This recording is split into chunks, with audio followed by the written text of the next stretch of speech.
Assalamualaikum warahmatullahi wabarakatuh. Perkenalkan, nama saya Siti Sabikatun. Saya dari Prodi Teknik Informatika Universitas Mercubuana Jakarta. Di sini saya akan mempresentasikan tugas pertemuan 15 mata kuliah CCNA Security. Saya mohon izin untuk share screen.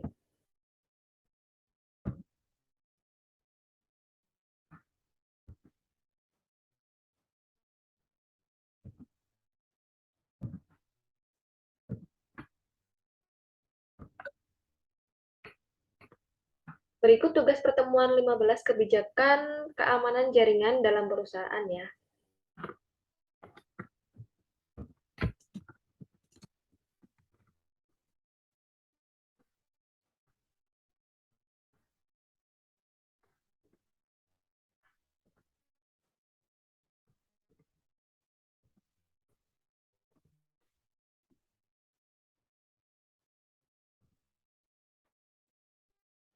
Tugas ini disusun untuk memenuhi prasyarat lulus untuk mata kuliah CCNA Security.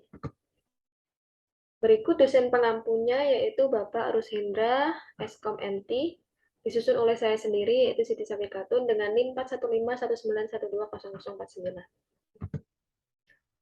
Yang pertama yang kita akan bahas yaitu latar belakang. Kebijakan keamanan jaringan atau NSP ini atau Network Security Policy adalah dokumen umum yang menguraikan aturan untuk akses jaringan komputer, menentukan bagaimana kebijakan ditegakkan, dan menjabarkan beberapa arsitektur dalam lingkungan keamanan atau keamanan jaringan perusahaan. Dokumen itu biasanya terdiri dari beberapa halaman dan ditulis oleh sebuah komite. Kebijakan jaringan dapat dilihat sebagai aturan. Tiap aturan memiliki seperangkat kondisi dan pengaturan. Network Security Policy membandingkan kondisi aturan dengan properti permintaan koneksi. Jika terjadi kecocokan antara aturan dan permintaan koneksi, maka pengaturan yang ditentukan dalam aturan akan diterapkan ke koneksi. Kemudian yang kita bahas nomor 2 yaitu aspek yang perlu dipersiapkan. Aspek yang pertama yaitu Identification and Authentication Policies. Apa sih identifikasi itu? Yaitu suatu langkah untuk mengenal dan memasukkan data yang ada pada tubuh manusia ke dalam komputer, baik berupa sidik jari, iris mata, dan diolah ke dalam bentuk angka dan dimasukkan ke dalam komputer. Kemudian selanjutnya yaitu authentication atau autentikasi, yaitu proses yang menjadi tindakan atau bukti verifikasi identitas pengguna ketika dia masuk dan ingin mendapatkan akses ke dalam sistem kritis tertentu. Nah, aturan ini harus ada setiap akan dibentuknya kebijakan keamanan jaringan dalam perusahaan. Kemudian password policies menentukan aturan kekuatan kata sandi yang digunakan untuk menentukan apakah kata sandi baru valid untuk melakukan akses tertentu.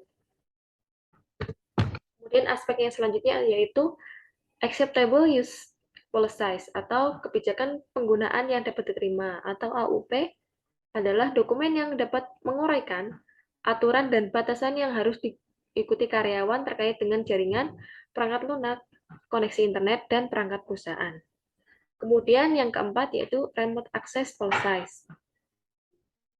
Merupakan dokumen yang menguraikan dan mendefinisikan metode yang dapat diterima untuk menghubungkan dari jarak jauh ke jaringan internal. Ini penting dalam organisasi besar atau perusahaan di mana jaringan tersebar secara geografis dan meluas ke lokasi jaringan yang tidak aman seperti jaringan publik atau jaringan rumah yang tidak dikelola. Kemudian aspek yang selanjutnya yaitu network maintenance procedures. Pemeliharaan jaringan itu penting, tetapi proyek seperti merancang dan memasang bagian baru jaringan atau memasang aplikasi baru seringkali dapat mengganggu tugas pemeliharaan yang diperlukan. Terlepas dari urgensi jenis ini, tim IT tidak dapat mengesampingkan tugas pemeliharaan jaringan. Ya. Network maintenance procedures-nya bisa mulai dari backup data atau membersihkan periferalnya dari debu-debu, kemudian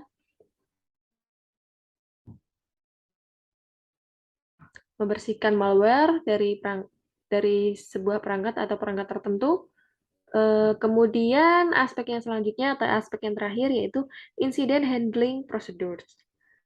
Proses respon insiden adalah seluruh siklus hidup dan putaran umpat balik dari investigasi insiden.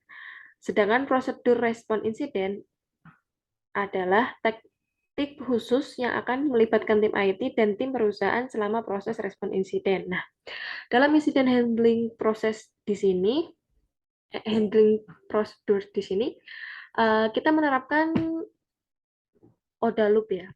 Jadi perulangan ODA. Yang pertama yaitu observe, mengamati insiden yang terjadi. Kemudian orient, melakukan orientasi. Kemudian decide, menyimpulkan atau melakukan tindakan untuk memutuskan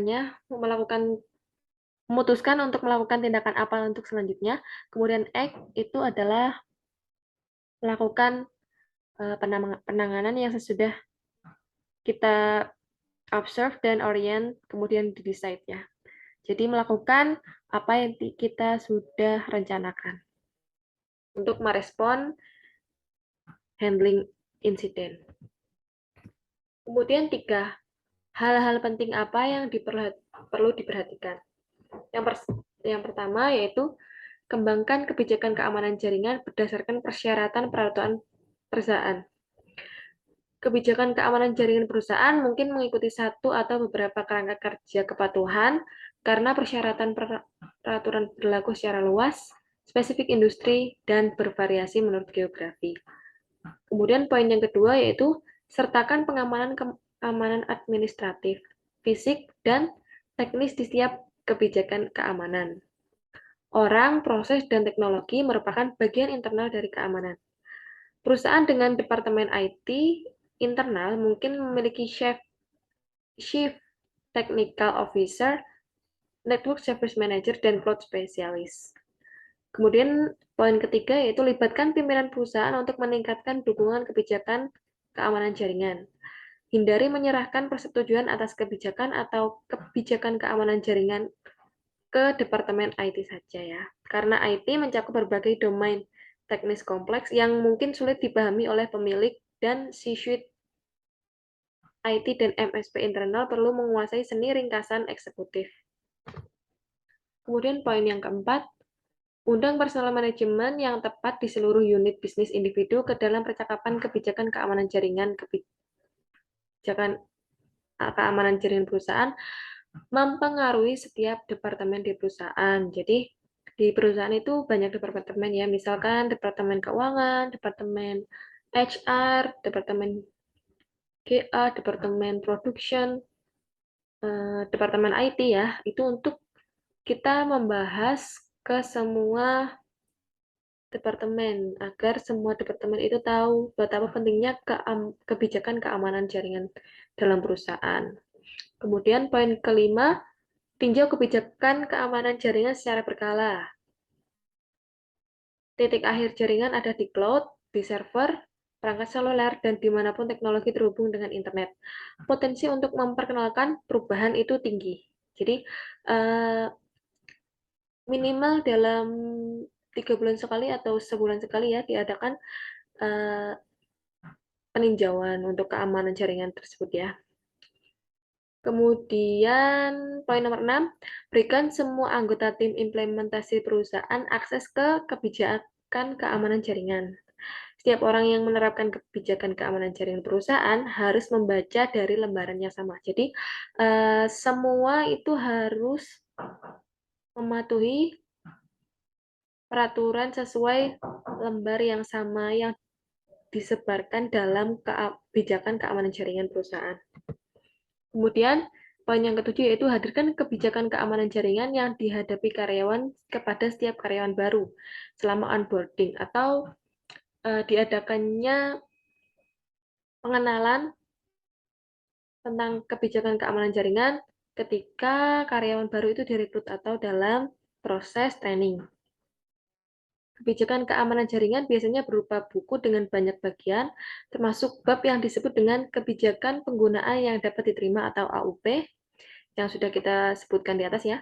AUP berisi aturan yang mengatur cara karyawan menggunakan teknologi di tempat kerja. Persyaratannya meliputi semua karyawan harus menggunakan alat LastPass untuk manajemen kata sandi. Kemudian manajer perusahaan harus menyetujui akses ke media sosial. Kemudian penyimpanan data di layanan cloud publik itu dilarang. Ya. Kemudian jangan menggunakan akun email pribadi untuk bisnis perusahaan. Dan karyawan baru harus mengikuti pelatihan kesadaran keamanan cyber yang sudah saya sebutkan di atas ya. Kemudian poin yang 8, tetapkan pengingat dan revisi kebijakan keamanan jaringan berkala untuk semua anggota tenaga kerja perusahaan. Pastikan adanya perubahan rutin pada kebijakan keamanan jaringan perusahaan dikomunikasikan secara real-time jika memungkinkan.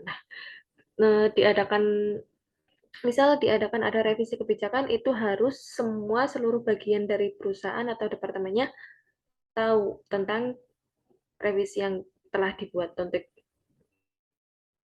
untuk kepatuhan kebijakan tersebut ya. Kemudian poin 9, tetapkan tanggal retensi perusahaan untuk kebijakan keamanan jaringan Anda. Setujui garis waktu yang tegas untuk mempertahankan kebijakan keamanan jaringan. Kemudian garis waktu akan bervariasi tergantung pada industri, lintasan pertumbuhan, jumlah lokasi kantor, M&A, peraturan baru, dan masih banyak lagi. Kemudian poin yang keempat yaitu resiko pelanggaran terhadap kebijakan keamanan jaringan. Nah, jika seorang karyawan terus melakukan pelanggaran keamanan dan menempatkan organisasi pada resiko hukum dan mengancam operasi bisnis, maka mungkin yang terbaik adalah membiarkan karyawan tersebut pergi setelah mereka menerima beberapa peringatan. Kuncinya adalah jadilah fleksibel ya. Cara terbaik untuk menangani pelanggaran keamanan, baik yang disengaja maupun tidak, adalah bersikap fleksibel. Jika Anda ingin menghindari karyawan yang memalukan dan menciptakan karyawan yang tidak puas yang menjadi ancaman dari orang dalam, Anda juga tidak ingin karyawan berpikir bahwa mereka bisa lolos begitu saja. Kebanyakan orang yang bertanggung jawab dan akan menganggap serius peringatan, terutama jika mereka diberi penjelasan yang informatif. Jadi, ketika seorang karyawan ya, jika 1 kali 2 kali bolehlah ya, kita akan memberikan peringatan dengan memberikan penjelasan informatif atau melakukan pelatihan lagi tentang perlunya atau pentingnya kebijakan keamanan jaringan ya. Jika 1-2 kali sudah diabaikan, maka akan ada punishment ya. Punishment entah itu dikeluarkan dengan tindak PHK atau seperti apa ya. Tergantung kebijakan semua perusahaan. Kemudian kesimpulan dan saran. Kesimpulannya yaitu keamanan jaringan yang efektif bertindak sebagai penjaga gerbang informasi, mencegah akses yang tidak sah, penyalahgunaan, modifikasi atau perubahan jaringan komputer dan sumber daya lainnya. Keuntungannya yaitu meningkatkan keamanan data dan jaringan, mitigasi risiko keamanan, monitoring dan diaturnya perangkat yang digunakan untuk transfer data, kemudian performa jaringan menjadi lebih baik, kemudian respon cepat terhadap masalah dan downtime lebih rendah, kemudian mengurangi stres di tingkat manajemen, kemudian mengurangi biaya tidak terduga. Untuk saran, untuk kedepannya ya, dalam kebijakan keamanan jaringan dalam perusahaan perlu diadakan beberapa tindakan yang dilakukan secara periodik, yaitu diantaranya yaitu menggunakan audit keamanan, evaluasi alat, dan melihat secara realistis teknologi yang sedang tren agar perusahaan dapat memastikan keamanan jaringannya sebaik mungkin untuk kedepannya. Terima kasih atas partisipasi dan